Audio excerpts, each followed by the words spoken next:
Hi friends! Happy Tuesday. Today is Purple Day, so we are going to read Harold and the Purple Crayon.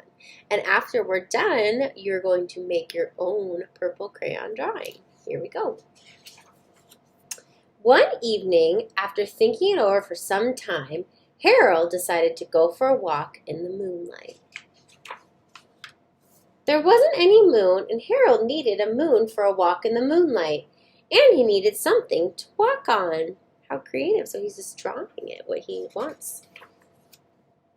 He made a long, straight path so he wouldn't get lost, and he set off on his walk, taking his big purple crayon with him. But he didn't seem to be getting anywhere on the long, straight path, so he left the path for a shortcut across a field, and the moon went with him. The shortcut led right to where Harold thought a forest ought to be. He didn't want to get lost in the woods, so he made a very small forest with just one tree in it.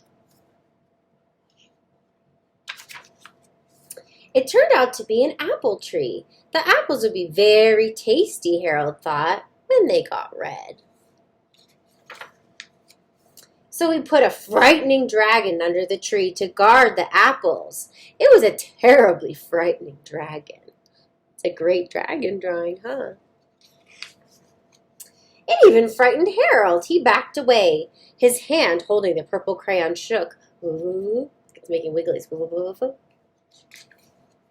Suddenly, he realized what was happening. By then, Harold was over his head in an ocean. He made the ocean waves and fell in the water.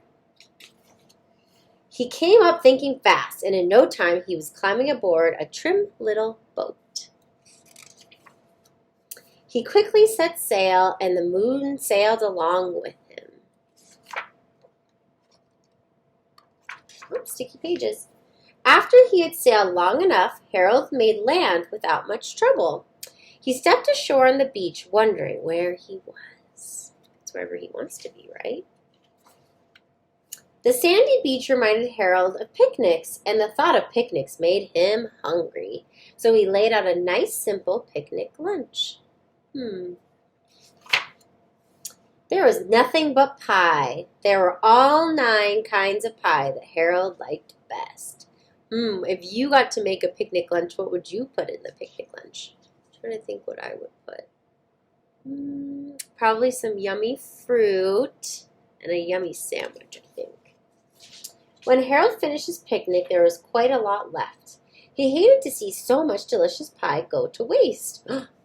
Who's he drawing to eat the pie with him? So Harold left a very hungry moose and a deserving porcupine, cute, to finish it up. And off he went looking for a hill to climb to see where he was. Harold knew that the higher up he went, the farther he could see, so he decided to make the hill into a mountain. If he went high enough, he thought he could see the window of his bedroom. He has a really good imagination, huh? He was tired and he felt he ought to be getting to bed. He hoped he could see his bedroom window from the top of the mountain. But as he looked down over the other side, he slipped, and there wasn't anything on the other side of the mountain. He was falling in thin air. Ooh, scary. But luckily, he kept his wits in a purple crayon. He made a balloon, and he grabbed onto it. Fun.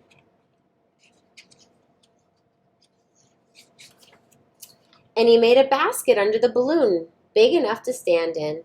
He had a fine view from the balloon, but he couldn't see his window. He couldn't even see a house.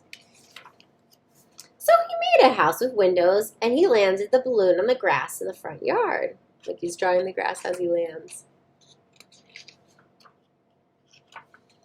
He made some more windows. He made a big building full of windows. He made lots of buildings full of windows. He made a whole city full of windows. But none of the windows was his window, and he couldn't think where it might be. He decided to ask a policeman. The policeman pointed the way Harold was going anyway, but Harold thanked him. And he walked along with the moon, wishing he was in his room and in bed. Then suddenly, Harold remembered.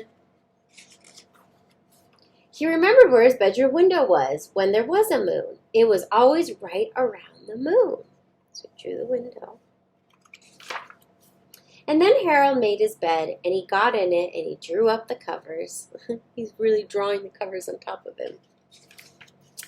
The purple crayon dropped to the floor, and Harold dropped off to sleep. I like that book because Harold is so creative and he's so good at drawing so many different things. Below, I'm going to give you instructions about your art project, and I can't wait to see them. Love you. Bye.